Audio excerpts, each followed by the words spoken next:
Welcome to Future Prospects, guys. And I got a show for you tonight. I only got a professional, but I've also got a little bit of modeling going on here throughout this interview. So I just had to say that. This young man came to me by a past guest, Alethea O'Hara Stevenson, and she said, you gotta have him on the show. So with no further ado, I'd love to introduce to you, and I am so happy he's here, Dr. Jennaire Lewars. Hi, Jennaire. How are you? I'm doing well. Thank you very much for the intro. Yes, I had to say it like that because, you know, you are so, when Alethea had introduced me to you through LinkedIn, and then I went right into Instagram, and I was just captivated by your enthusiasm, your inspiration, your style. And I just had to go, man, I gotta get this young man on. So I'm so glad you're here. And I thank you for taking the time, honey. Thank you for the opportunity. Glad to be here as well. You're welcome, honey. So you are a doctor.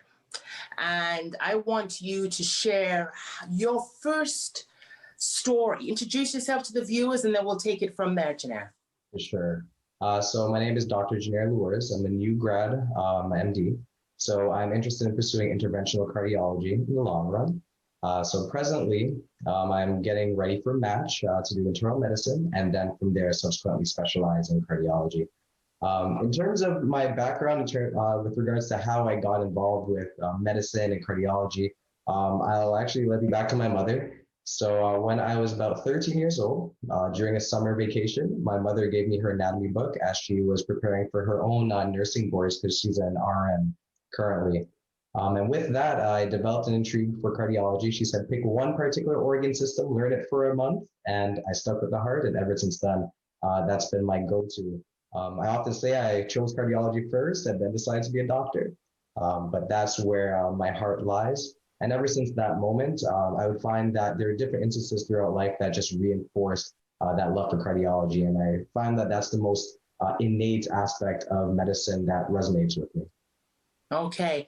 Through our conversation, hon, is that you said you and what you just expressed is that you started to do drawings and diagrams at 13 years old. Exactly. Yes. So go ahead. I fell in love with it in all aspects. So I'm a sketch artist by hobby. And when I started learning the heart, I started sketching it, drawing it, loving the intricacies of it. And then from there, I started to learn the dynamic of it. And it was just something that was intriguing, interesting for me. To be honest, I feel a lot of aspects of medicine, not that they pale in comparison, but I just won't have a love for it the way that I love the heart. I know that sounds really cliche, but that's exactly how I feel about it. Okay. All right. Now, when you were, how would I say now, how was school in itself? Yeah. How was it, the transition from high school into medical school? Just giving it a little bit more, so when students are looking at this, they can go, okay, we see it. We're going to see it through the pictures that are going to be gracing at the commercials. But just your walk through school, how was that like from high school and again going into medical school, etc.? Yes. So from a very early age, based on the program that I was involved in high school, it was the International Baccalaureate program.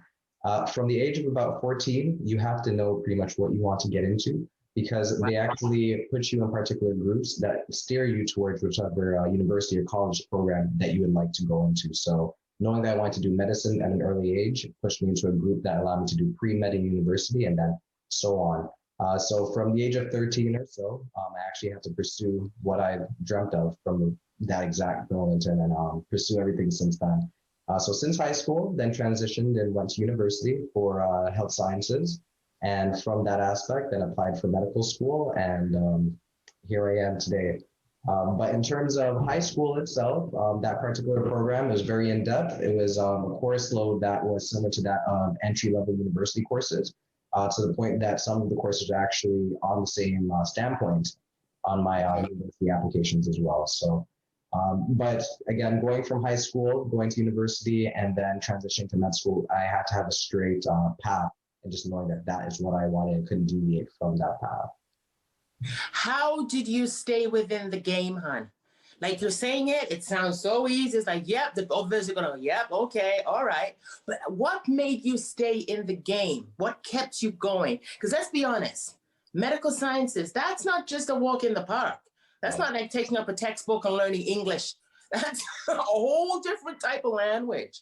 So Exactly. how did you get through there? I think the way I got through was I looked at medicine as more than a job or even a career, but as a lifestyle. And Okay. it was my yearning for wanting to help, again, with a lot of the life circumstances that I faced that really reinforced my love for it. And with that dedication and motivation, that's what really kept me going throughout a lot of the tough times or study times where you're just exhausted, and knowing that that was my goal, my dream, and knowing that I didn't have a plan B or C, that was what I wanted from the very Hmm. beginning. So that's pretty much how I lead my life. There's something I want, I dream for it, I go for it. And in any aspects, whichever aspect of innovation that I can bring forth or find a way to make things work, I just have to push through to get to that standpoint. Yes, it sounds that it might be forthcoming with regards to this as very easy, but it definitely isn't. It's a lot of hard work, a lot of motivation, personal dedication that reinforces my own drive. But when you're seeing things that you want to change about society, things that you want to change about the healthcare aspect itself, then Hmm. knowing that you have to be in a position to do such things requires a certain level of dedication and obedience to what you want to do. So knowing those are the stakes at hand, that's really what keeps me going. Again, I want to be an advocate for patients. I want to be someone that can help not only my own family, but others as well, and to empower them, to give them the autonomy to truly make informed decisions for themselves and be in total control of their care. And for someone to have that sort of control, you have to be a good teacher and they have to be a willing learner. But I have to have the wisdom in order to actually communicate that in an aspect that's understandable and one that can be embraced to be incorporated as part of their life. So again, all of this requires a lot of determination, dedication to get to that point. And though it's not easy, it's something that you have to love that makes it worth all of what you go through to get there. Wow. Like I said, when you talk, no breath taken, just keep, maybe you did take some breaths, but I didn't hear it. Excuse me for a second. If I keep moving my head, hon, it's because I'm looking at the clock. So it's no disrespect to your time. Passion, you're welcome. Passion. Has that got a lot to do with it too? Because I was told by a headmaster years ago that when I was delivering my programs to the school, he goes, "Oh, passion, motivation, that's got nothing to do with it." But why is how do you define the word passion and apply it to what you have accomplished? Well, the way I apply passion in terms of medicine for myself is that I identify with it. I identify with medicine. A lot of people that know me, they can't see me without thinking doctor. And that has been around since I was the age of 14 or 15. Everyone would identify me with the calling of a physician. And that's how I saw myself. And again, this wasn't because of the career, but my yearning to help, my wanting to teach everybody things I learned, basic little things, even at that point, and just knowing that that was assimilated and a part of me. Now, when you know that that's just a part of your life, it's hard not to have passion with it because, you know, this is you. Everything that you're doing with regards to medicine, or for myself with regards to medicine, was reinforcing myself as a person. So when you're looking at it from that particular aspect, that's how you know that this is for you, and it's very hard to stray away from that. And I think that's really what the passion really, where it really lies. It's just really innate within me. Okay. So I want you to explain how, because there's an amazing video on Instagram and it just embraces your enthusiasm. You're in your car, you're like, whoa, yes, yes. And you got how you got the call, how did you receive the information that you passed? Share that with the viewers. Actually, I received it through email. And I was driving, so there's only so much I could do at the time. But I received it through email, and honestly, I would say it was one of the best days of my life, if not the best the day of my life. The way I perceive everything, it's the culmination of everything I've worked for my entire life, ever since 13, 14, and ever since then, knowing that that's what I've been striving for, that's what I've wanted, and all the dedication and the hard work, the laboring, the sacrifice of myself, my parents, my family, the support team that I've had. In that instance, it was everything. I watched my entire name change. I earned my title and, in a way, I would say accomplished a life goal. And I don't say my holistic life goal because there's so many things I want to do subsequent to this. But just knowing that I've actually accomplished that feat was something that was tremendous, and it still resonates with me until this day. I think that's just always going to be a factor as I continue going and just having that sort of excitement. But I honestly can't even articulate truly how I really felt in that moment. Wow. How long did you had to wait though before you knew? It was about 2 weeks or so. Oh. And yes, I had finished my degree requirements, but then it took some time, the documentation, the process to get everything sent over. So knowing that I finished, but still having to wait officially for that certificate or for that degree to come in, that was one type of wait. I don't ever want to wait that long again for something that important. But it was definitely worth the wait though. And that wait, I would say, started from 13 years old. It was definitely worth it. Wow, hon. There was a gentleman on the show, I think I told you this, Abdu, oh my gosh, I forget his last name, but forgive me, but Kwasi Abdu Poku. And he said to me, sometimes we forget what we've accomplished. Yes. Not knowing that if we look at what we've accomplished, we will keep going to the end game of it.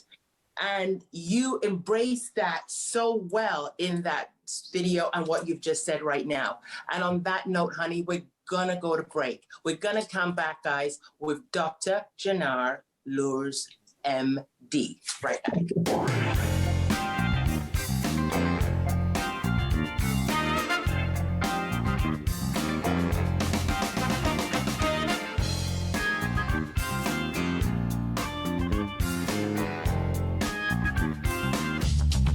This program is brought to you by Ignite TV. Now you're in command. Visit Rogers.com for more details.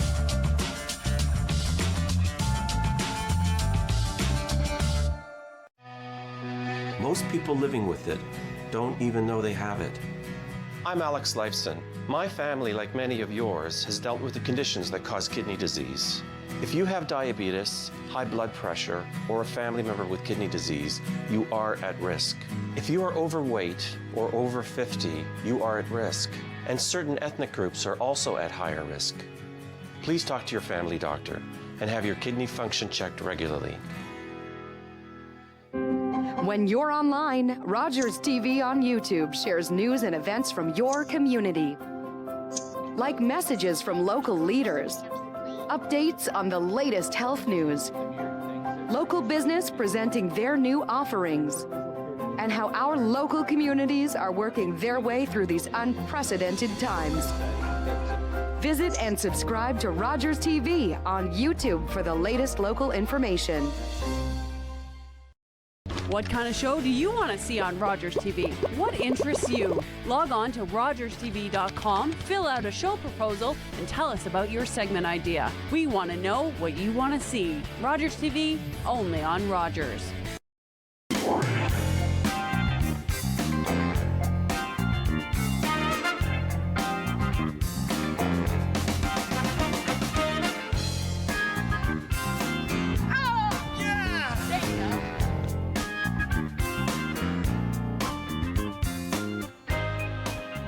Welcome back to Future Prospects with Dr. Jennaire Lewars, MD. I'm going to brand that baby. I'm going to keep saying it because you have earned it. You have earned it, honey. So now you've done it. You've still got a journey to go. When you were doing your work, because some pictures we're going to show throughout the segment here, working in the hospital, we're in a pandemic. Yes. And you are dealing with patients. And through our pre-interview, Jennaire, you shared some stories that I'd like you to share with the viewers because you're right in there. We're not looking at television and hearing it from, you are right in there. Can you embrace that, what it was like? First time now, you're all dressed up in your PPE, you're dealing with people and dealing with some people that have had COVID. Yes. I would say intense is the overarching term that I used to describe it. But there's also an instance where I felt that I found myself. a lot of times when you're, especially in medicine, you wonder if when the call comes, if you're going to be able to answer it. And I feel that the pandemic actually gave me the opportunity to embrace that. Right. What had happened was throughout medical school, the rotations were canceled. They wouldn't let medical students into the hospitals due to the nature of the pandemic. And Okay. got an opportunity to volunteer at a hospital on the south side of Chicago. That's where I was at for medical school. So I took the opportunity. The first glance I got, I went for it. My parents were not exactly the happiest about it. Of course, they were worried and concerned. But they also understood that within myself, knowing that I felt that I had my particular acumen with regards to medical knowledge and whatever I could do in terms of just myself, my presence to help and being home, it just didn't sit well with me. And having the opportunity to go out and help was something that was tremendous for me. So I jumped at the opportunity. But being in the hospital, it was definitely an experience that you had to be very bold for, and you would have to toss your fears, because this was at the height of the pandemic, where there was lack of PPE. There are individuals that we just didn't understand at the time. And to some degree, we still don't know everything about it, but at that point, we didn't know much. And I worked in the emergency department as a volunteer alongside nurses and doctors there. And Wow. we were predominantly COVID patients. They would get screened outside, and if something was wrong, then they brought them in. So these were not proposed or possible COVID. These were definite COVID patients. And of course, throughout that time period, I witnessed fatalities. I worked on codes. I did code blue runs, did CPR on many people that didn't make it, unfortunately. And it was just one of those instances that truly brought the realism to what I had embarked on, knowing that it's not just, again, a job or a positive flow of income or something along those lines. You have to love medicine to really do it, because at some point individuals will ask, do you think it's worth it? And if you know this is your goal and your dream and you are passionate about helping someone, these are times that reinforce that drive to let you know that yes, it is all worth it, and all the sacrifice that you have to input for the betterment of humanity, it is worth it. And the pandemic definitely changed me. It made me a bit more serious about what I'm going about. It made me want it even more, and knowing that this is what we are privileged to have in terms of our knowledge and the background to be able to even help individuals in this time period, and know that you can take advantage of that and use it for good. That was something that really struck me the first day when I went home, and knowing that, I was able to actually do something with what I've learned so far. It's not just about the books. So that was really, really what was left with me after the fact. I want to jump in there for a second. I didn't want to stop you. Privilege. Yes. That word really resonates to me. Even last week, talking with our guest, Member of Parliament, Mumala Kakak, she defined the word privilege, but why did you say privilege? I want to ask you now, being a medical professional, right? Why did you say that? Because I feel there's a lot of individuals that may have entered into medicine thinking that it is something that they have earned and therefore they have a right to it. And I believe that it's a privilege because not everyone has the opportunity to do this. It's a privilege to have people entrust you in their care. It's a privilege to have the opportunity to be in someone's darkest hour and have them trust you to tell you what their concerns are, and have the privilege of knowing how to help and what to do. It's an honor to be able to serve patients. It's an honor to be in the community, to be able to tell people that this is what is plaguing you, or this is what you're doing right, and to be a source of reassurance and motivation for others in people just going about their daily lives. So that's not just a right to be earned. Yes, we work for it, and it's dedication and laboring and whatnot, but in the end, it's an honor to be able to serve people. So that's how I see it as. It's a privilege to be able to do that. And I love it. I love having that said privilege. Wow. And a teacher, I can see you at presentations and seminars. I can just see more in what you do. When you were there dealing with COVID, which is still present right now, the pandemic, you shared throughout our pre-interview that it's not just elderly people, it's also young people. So again, we show future prospects, educating them on the importance, and it is real. I'm not saying that some are saying it isn't, but your concerns with it and what you've actually dealt with, Dr. Lewars. So in terms of the pandemic, we know that, yes, elderly patients, those with comorbidities are susceptible to COVID more so based on statistics. However, even in terms of my own experience, I have seen individuals younger than myself, early 20s or even younger, suffering from COVID. I know of individuals that have suffered from heart issues as a reason of COVID.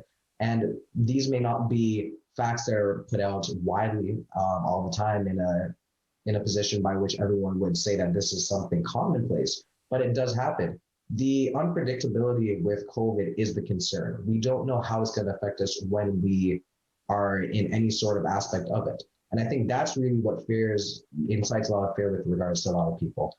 We don't know how it's going to affect us. If you have asthma, you don't know exactly how it's going to impact that. You don't know if it's going to cause a death. We don't know if you're going to survive and be perfectly fine. We don't know if you're going to lose your sight or if you're going to lose your hearing or sense of smell. You're not aware of exactly how it's going to hit you. I think that's where the fear comes from. But for me, again, the fear is that because individuals are using statistics to govern how they think it's going to affect them, a lot of people are very careless with it, thinking that they're invincible, and they're not, because I've definitely seen 20-year-olds die from COVID.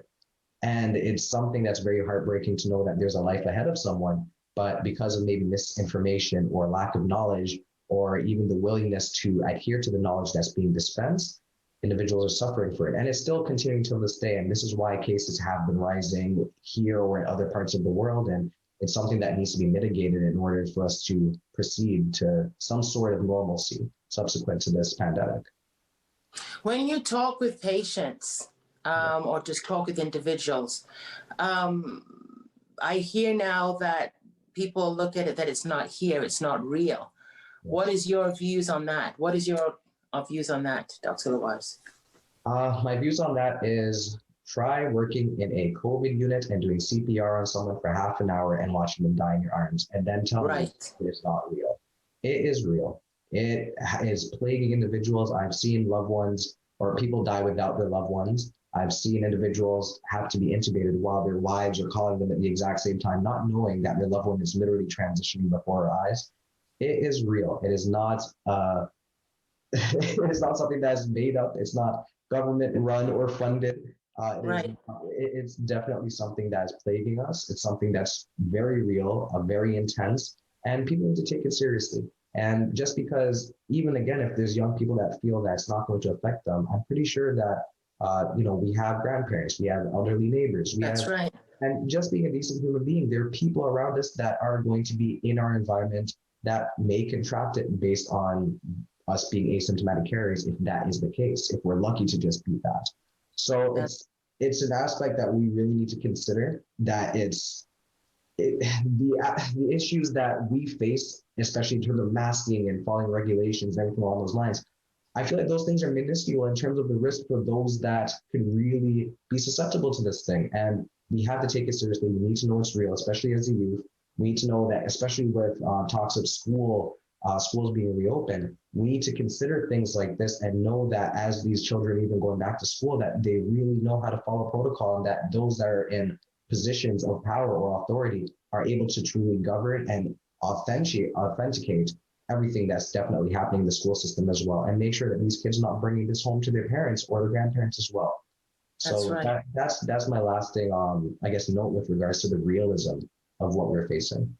That's right, hon. When you come home after a day, I'm very well said. I thank you from my heart for that, because that needs to be said. When you come home, is there a whole procedure that you go through? Like, do you stay away from your parents, your brother, your sister? Like, what do you do when you come home? In this home, we socially isolate in this home to some degree.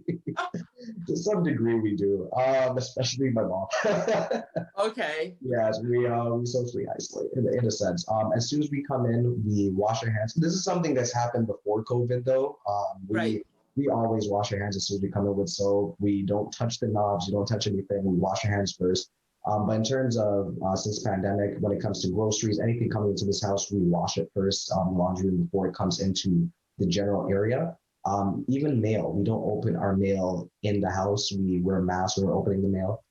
So we're very strict, or my mother, I should say. My parents are very strict when it comes to going about our protocols inside this house with regards to the pandemic. And Can I ask a question? You Yep. don't open your mail. yes, You open it outside. yes, Wow. yes. I mean, Okay. Amazon, Canada Post, there's been cases throughout the warehouses. So yeah, we don't take any chances. Wow. Yes, So you're pretty strict with it. pretty You're strict. very strict.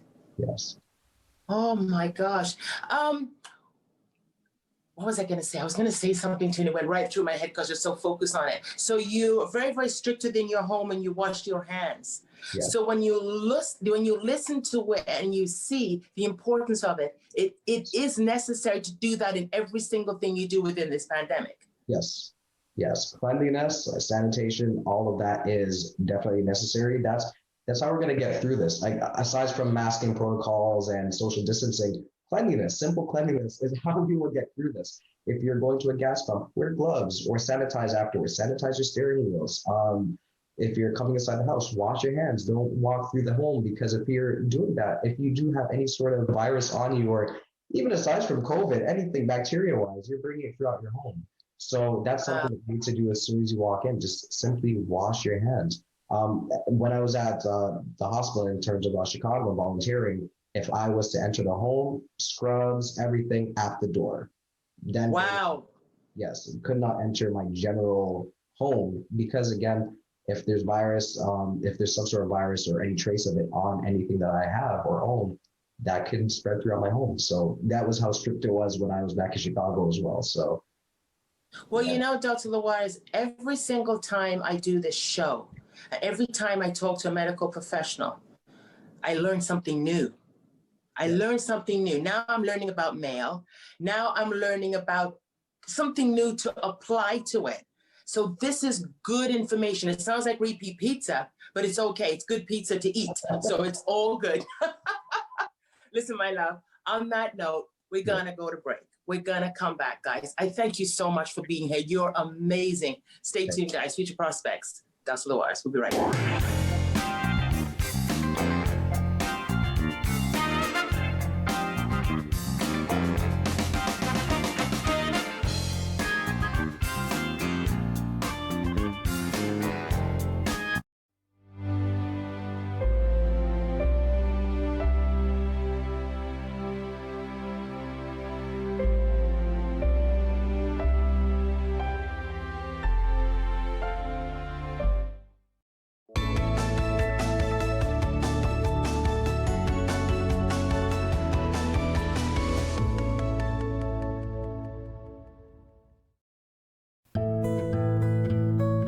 One of the unique things about First Light is the fact that we light the site by candlelight, which makes it really unique. We're rated as one of the top 100 festivals and events across the province for that reason. And I think the fact that it's done by candlelight as opposed to electric light really sets us apart. We have many, many Francophone First Nation entertainers, so that really speaks to the rich fabric and culture. We really feel that we capture that spirit of the cultural significance of what happens here at Ste. Marie, what happens throughout the Christmas season, and really gives, I think, visitors, the opportunity to look back on the cultural roots of the province. And it's something that you can't experience anywhere else in Ontario.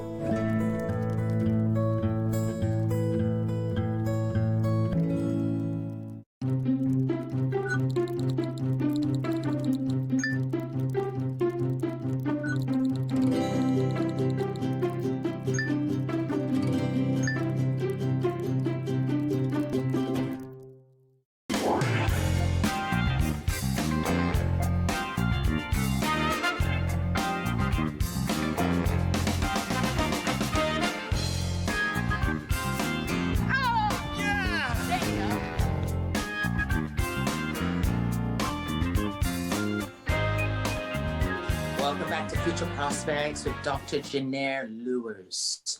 I was saying Lewars, MD. You should have corrected me. Sure. But it's okay. I will. Oh, my Lord. Okay, Dr. Lewars. All right, Lewars. There we go. Dr. Lewars. Okay, Dr. Lewars. Phenomenal segment, hon. Phenomenal. I'm going to ask you one thing before I delve in my other set of questions for this segment. You're a volunteer doing what you have to do to move along within your career. Now you're smacked with COVID. Yes. How did you deal with that, Jennaire? Like, come on now, like, you know what I mean? Like, you're just like, oh my God, we're in a pandemic. Oh, I got a PPE on. Like, I thought maybe I can do a little bit of blood work or something like that. But boom, like, how did you deal with that mentally? Because this will help you too in dealing what they deal with in challenges. Yes. I think it was one of those real eye openers. It definitely made medicine real. Again, taking me out of the textbooks and applying myself. It was the first instance that I was really seen as a team member more than actually just a student. And I had the opportunity to really apply myself. And that was really the biggest thing for me, is this was the first instance that I truly got to see myself as a doctor in a role and be able to act as such. Of course, limitations as well, because, you know, I wasn't completely finished yet. I was still in my rotations technically. But with that said, I had the opportunities to do above and beyond what I usually would have done as a medical student in rotations, because again, I just had to answer a call along with other colleagues as well to just do our part in an environment where individuals were burnt out, flat out. I had a lot of friends that were nurses as well in the same location, and they were just tired. They were working 16-hour shifts. And again, of course, it's all for a good cause, but there's only so much that they can do and they needed help. So being able to do that and knowing that I had a presence in that sense that was beyond what I signed up for was definitely something that sits well with me. Wow, hon. Wow. Thank you for that. Thank you for taking the time to share that. Throughout your Instagram, throughout our conversation, you are such an inspiring young man. Thank you. And I'm not going to say your age, but how old are you? 29. 29. You've accomplished very well, a lot of stuff, and you stayed in the game. But throughout your talk with me, you were very inspiring, Jennaire. You're very, very inspiring. And you believe in God, yes. Number one. And also you visualize goal setting, hang in there, it's all worth it. Yes. The importance of goal setting to you, because did you goal set along? Because again, this shows future prospects. So were you goal setting along the way? How important is that to you? Yes. Important to apply to your, if anything in life, speaking to youth now. Yes. So one thing I will rely on is actually some teachings of my father. So when I was much younger, he actually told me to make a 6-month plan, a 5-year plan, a 10-year plan very early on. And even if you weren't able to see it, but the thought of it, to know that you're planning ahead, is something that I utilize to pretty much apply to everything that I go about. I try to see myself in a position and try to find ways to work towards it.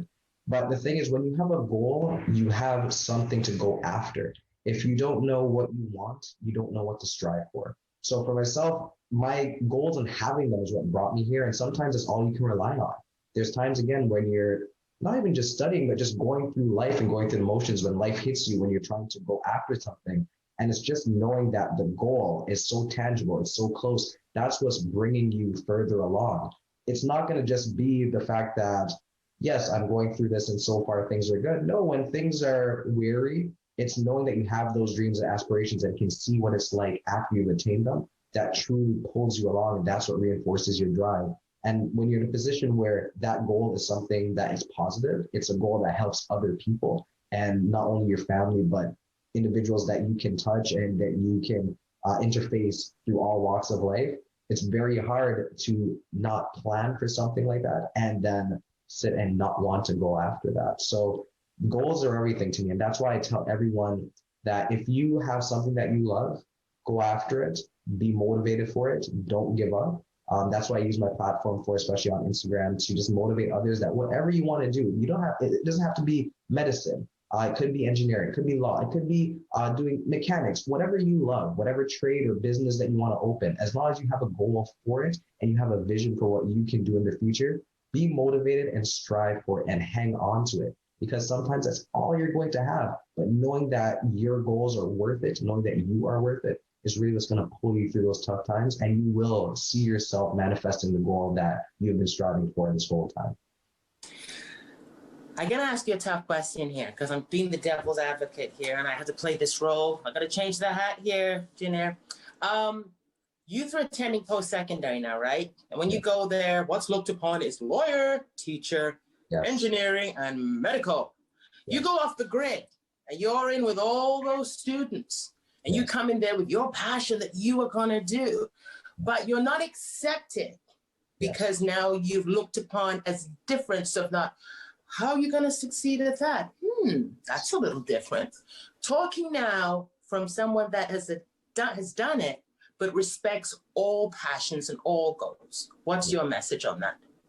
Well, for myself, I respect all goals and all passions because I had opportunities where individuals thought that my goals were not only that they weren't even worth it initially, but that I wasn't able to attain them.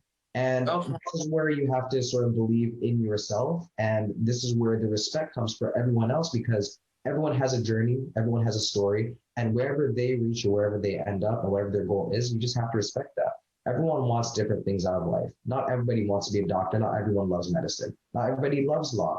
And I don't think that you should be in a position where you have to fit the norm or what could be the status quo. You do what you love, right? So that's why I have that sort of love for anyone that would go after anything that they want to pursue, because again, it's about your own happiness, your own life aspirations, and no one can tell you what that is. At the end of the day, when you are sitting back years after retirement, you want to know that you did something that you love for all your years. And I believe everyone has a role. Everyone has a role. Right. This world has every job needs to be done.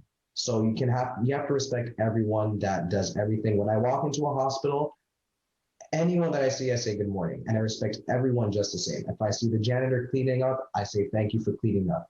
I even remember being in Chicago and going outrightly to the janitor and saying thank you for cleaning up our mess. If it wasn't for you, I don't know how we would get through here. And he loved his job. He said, this is what I do. I love cleanliness. I'm a clean person, and this is my role. And I love it. I love him for that. So, with that said, I just feel it's one of those things where you need to respect others, and just that's how we get along in this world. Embracing everyone as important, as equals, and just knowing that everyone has a role and a part to play, and never downplaying what someone else deems as satisfactory or what's deemed as their happiness. Oh, amen to that, my friend. Wow. Oh my God. You gotta do some speaking. I know. Everybody tells you, you got enough on his plate. Down the road. What was I gonna say to you? Black Lives Matter. I have to ask you this question. I have to, because some of the pictures reflect your class. You're not afraid of showing it. You walk it, you talk it, you do it, but you do it humbly, but you're not afraid to show it. So when you've seen and you've heard of the issues of racism, and you've seen the equality and what the Black people are fighting for, how does that resonate with you as being a successful young Black man, very sharp, very handsome, that have done it? And it's the truth. I'm just telling you like it is. You do, because wait till you see those pictures, folks. But I'm telling you right now, what is your views on that and your concerns of how we can be better with the whole issue of it? Yes.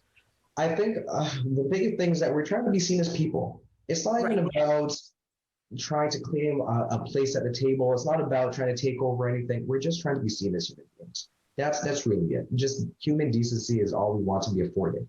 Now, with that said, we also strive for Black excellence. We strive for excellence in any capacity as well, because we weren't afforded that at some time period not too long ago. And being able to be staples of innovation and being able to genuinely impact society in a positive way is something that we want to do and we've been trying to do. And we've been hindered from doing it and still are being hindered to a certain capacity, especially as a Black male. When I look at the statistics, if we talk about the United States, African Americans in general, only 5% are doctors, or 5% of doctors are African American males. And the statistics are lower for males specifically, right? In Canada, I believe that's 2.3% of doctors in Canada, or Ontario specifically, see themselves as Afro-Canadian or Black. Wow. It's a very small proportion, right? And of course that needs to be changed, but I think that's for another topic, but that's something that needs to be dealt with. And we need to see ourselves in those positions and see ourselves striving for that. And for that, we can do more for ourselves, more for the world. But in the topic of race, it's just equality, right? As simple as that is, to state that, it may sound cliche, but that's all we want. We want to be seen as equal partners in the betterment of society and having the opportunity to do so. right? I believe that we are striving something positive. We're not striving to do anything that's going to hinder the world or take any opportunities from anybody else. Right. We are going out there to manifest the best of what we have to bring. And again, this is Black History Month, but there's a lot of great things we've done, and it's been manifested. There's so many things that we've done and impacted in this world, in the world of medicine, that we don't even know about, and it's been hindered and hidden. But we have had a positive impact on society so far, and I don't think there's any negatives with continuing to do that. With that being said, I want all of the youth to know and to be aware of the fact that we do great things. We will continue to strive to do great things, and race should not play a factor. We are not, as much as they call us minorities, we're not minor, and we will go out and back up here for a second. I had to interject. Sorry. Repeat what you just said, because that is powerful. What did you just say there? Yes, as they are calling us minorities, we are in no way, no aspect minor. Right. Yes. Yes, we strive for excellence, we strive for greatness, and we go forth in life knowing that we are capable and that we reflect that. Wow. That's why Alika said I had to have you on the show. Oh my God. Before we go to break, where do you get all this from? Like, where do you get all this positive and this? I know where you're going to say it from, but where do you get it from? This belief, this self-esteem, this courage, this boldness. Where do you get it from, Jennaire? I will firstly say God, because he's the one that has shaped me and formed all my experiences that have renewed my mindset on life. And with that, all of everything that I've embraced and seen, that heightens my confidence, not in just myself, but just in knowing that there's positivity along the lines.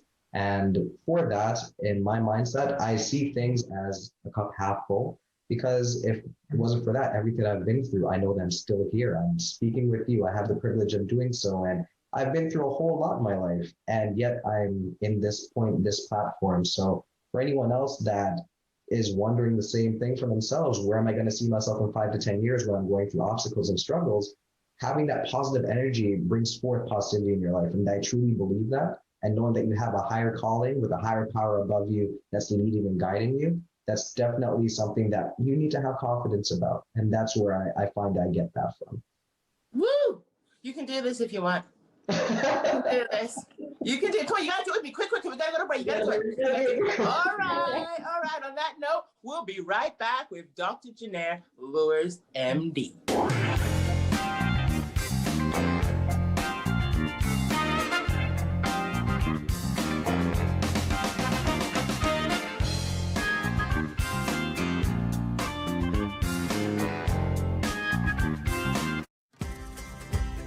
Ready to move forward financially? And you won't want to miss Money Matters with Doug Jones here on Rogers TV. It's a personal finance show focused on getting you expert advice in all matters related to. Being stuck in your home during this pandemic also means you have a home. Waiting in line for groceries means you have money for groceries. The isolation, being broke and totally scared about what's next. I was feeling that before this crisis. People say we're in this together, but me, I've got no one. Youth who have aged out of the child welfare system are in danger of falling further through the cracks because of today's crisis. They need your support. Please give today at helpyouthnow.ca. On Rogers TV, we have a reality show like no other. It has a great cast of characters. Some you may have even helped land the role. Each episode has something different. Plans are devised, decisions are made, votes are cast, and money is spent. It's local reality TV that you won't want to miss. And it's exclusive to Rogers cable customers. Catch your municipal council coverage on Rogers TV. Visit rogerstv.com for broadcast details. What kind of show do you want to see on Rogers TV? What interests you? Log on to rogerstv.com, fill out a show proposal, and tell us about your segment idea. We want to know what you want to see. Rogers TV, only on Rogers.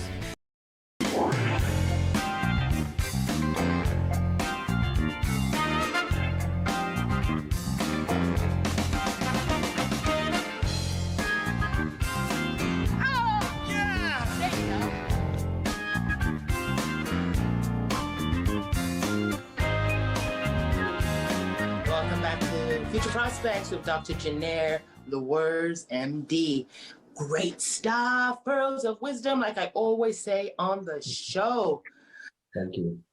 You're welcome. Dr. Lewars, this segment I want to embrace not only both parents, but there was one beautiful woman in your life that you talked about so much throughout the pre-interview. Yes. And the viewers are going to be able to see her beautiful picture. Who has been the one that's not only besides your dad, but in two different types of motivation? Who is that lady that's just kept you going and and just... That is my mother. That is definitely okay. Yes. My mom has definitely been a source of inspiration, motivation. She's my biggest supporter, one of my best friends. Again, she is the individual that got me interested in medicine in the first place. Again, as simple as just reading her book, but in some instances, I feel right there, she knew me. She knew me from that very point in terms of my career, what I would be in the future. And ever since that point, she's always reinforced me. She's always told me, you know, just keep studying. It's going to be worth it. Even till this day, even today, she even told me, just keep going. It's going to be worth it. You'll see it. Believe me, trust me, it will be. And she has always, again, been there for me. That's a mother, right? But in this aspect, when it comes to the career aspect, it's great to have a mother that's also in her background, in her field. We communicate about medicine. She'll tell me tidbits about her experiences in the hospital. And to know that she sees me now at this standpoint, that I've achieved what I've achieved at this point, and knowing that I've been able to make her proud is something that definitely just resonates with me. I used to tell her all the time, she would say, "I'm proud of you, Jennaire." And at this point I wasn't done yet. And I say, "Mom, no, you can't be proud of me until I'm done." When I get You said that, yes. I always say, "No, I'm proud of you because you're already doing it. You're there. Even if you don't have it yet, you're already there." And hearing those words always reinforced me, knowing that it was coming. And when I finally saw it, she was the first person I ran to tell her. And she wasn't even at home. She was at the mall. And I ran to the mall to meet her at the mall to tell her, "Mom, I got it," in the middle of the mall. Oh my God. So, but she's definitely been my backbone when it comes to all of this, and just always been there and supportive. And again, wow. If it wasn't for her, this would not have happened. And just truly thankful for her wisdom as I course through life and through medicine and everything that I've been graced to experience so far. That's right, hon. When you took that picture, which the viewers are gonna have seen or will see, how did you feel standing beside her? She's in uniform, you're in uniform. Like, how did you, like, if you can just embrace that moment for a minute, because wow. Like, I know when our son walked across the stage and he got his diploma from grade 12, but now he's attending university. But we know how we felt. But how did you feel? Like, how did you feel, hon? If you can embrace that for us. Proud. I'm proud of being beside her. I'm proud that she was my mom. It's funny, we had this discussion, I would say 3 days ago, where we were in public and she was just saying, "You know, I realized something. When you're with me, it seems like you're proud to be with me, but it's me that's proud of you. Proud of each other." And it was just to know that's the setup with between ourselves, and just standing beside her and knowing that she's a nurse and I'm a doctor, and it's almost like being, two halves of a whole in that sense, and knowing that she was able to produce this out of all of what she's worked for to get to this point, still working for it in terms of helping me get to where I am in this standpoint. I'm proud to know that I've been able to accomplish what I can accomplish for her and for the rest of my family, and to let her know that all her investments, all of her words of wisdom have not gone to waste. And I implore anyone that has the privilege of having their parents to support them and push them and guide them, take heed to them. They're never wrong. They're not going to steer you wrong. They love you unconditionally. Listen to them, and I'm sure that you'll go much further than just going off of your own will. You got it, hon. Mentorship, hon, because you do a lot of, you're doing it even on your Instagram. Your Instagram is amazing. That's why I keep referring to it all the time. And you do some really, really great words, the way you explain things in a way, it's always inspiring, but you're mentoring through your messaging. You really are. You are, because you're mentoring me when I was looking at the other day. So how important is mentoring within your life and life in general? if you're going after something? Yes. Well, we always need to rely on experiences that we've not even had, right? If we are not exposed to something, we can't know it. And if you're going to venture into something and you have no knowledge about it, it's always going into something that you don't even know if it's tangible. Now, having someone that's experienced things and gone through the motions prior to yourself, that can infer some sort of leadership or let you know what's ahead is something that's always beneficial. Now, I had my mentorship in terms of my parents, but in terms of a physician, again, we know the rates in terms of Black male physicians. I didn't have a Black male physician to lead me through or mentor me. I didn't have a physician to teach me, how to go about life. I had a lot of, in terms of medicine and careers, I know a lot of friends that had parents as doctors and could course through things specifically in terms of even exams, but I didn't have that. Now, for myself, I try to be that source of mentorship for a lot of other individuals that may not have that themselves. And even at my standpoint, I know I'm still a rookie, so to speak, in terms of my career. But I feel that there's so many experiences that I've gone through to get myself to this point that at least I can help individuals get to this aspect of themselves where they can see and envision themselves as a doctor. And of course, the career will come along and experiences will shape them as well. But at least to get to that point, I know that I can do that much and give back in that sense, because I believe that if we have knowledge attained, it's for us to disseminate. Right? Knowledge is supposed to be shared, wisdom is supposed to be shared and imparted. And especially with the youth that we have coming now, they need guidance more than ever. So I try to be that positive role model, that example for them. I even think about COVID-19 and its impact on them. I think of my siblings that have been home because they're not able to actually venture into school. And the fact that that has an effect on them as people in their psyche as they're growing up. It's going to affect the way that they go about their career aspects and their goals, because they're now home without authority figures, for instance, in terms of teachers. They're not having the social interactions that would develop them as people at these particular instances in their lives. So thinking about the youth that are going to be going through this, not having that sort of emotional acumen or even the aspect that they can utilize to govern later on in life as the new generation that will be taking over. Right. We need to know that these individuals or these kids are going to have mentorship. So when they're in those roles, they know how to handle them. They have to have, again, the emotional aptitude and the acumen to go about these things and know that they're well pushed and well driven and well-oiled machines, so to speak, to be in those roles and positions. So I try to do that from my, I say, small standpoint now through social media, and hope that at least my positive impact will impart on at least one child or one person that when they grow up, whether it's medicine or anything, at least they have a positive aspect in knowing that they can achieve what they want to achieve. And knowing that I can do that to one person in society is something that makes it all worth it from this aspect of my career and just my being in general. Wow. Thank you for saying that, Christy. That's what you said through our pre-interview, is that you're concerned about later on with the mental health of youth, of how they're dissecting this and digesting this. Are you hopeful for the youth, for the future generation right now, when you look at the issues that, if it's just the crimes or just in all, like in youth itself? Yes. Are you concerned? What's your thoughts on that, my love? And I want to ask you something before we let you go. For sure. I'm hopeful, but I am concerned. I do have siblings that are, teenagers, and of course, trying to be a positive impact on them. They have social media, they have friends that may, again, this is the age that they're influenced, right? Right. The way that this particular generation has been, there's been crime waves, and it's kids, 12-year-olds, 13-year-olds that are gunning each other down. And, this is what we're seeing in our city. We're seeing it countrywide, statewide. And it's concerning because, again, in terms of that emotional acumen, that aptitude later on in life, if this is what they're harboring now and internalizing, and because it's so widespread on social media that young kids are seeing this happen and play over, it's almost being normalized. This is going to be worrisome for when they become adults and they have kids. What are they going to impart? Again, they're going to be the next generation stepping up to take over things.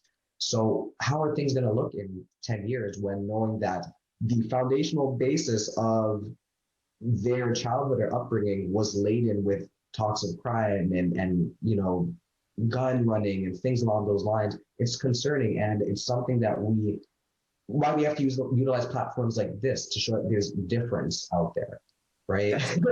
That's right. Why, right? This is for that, to show that there's different sides of things. There's more to us not even just as minorities or Black or white, anything along those lines, but just knowing that there's positivity still in this world and in this society that they can emulate and know that they're more than their environment. And even when they say being a product of your environment, it doesn't necessarily mean you have to harbor the negative aspects of that environment to be a product of it. You can take the positives of it and even the negatives, but use it for something that pushes you beyond that you're able to, again, interface with the rest of the world with a positive attitude and just be a positive light and shine that light everywhere that you walk in life.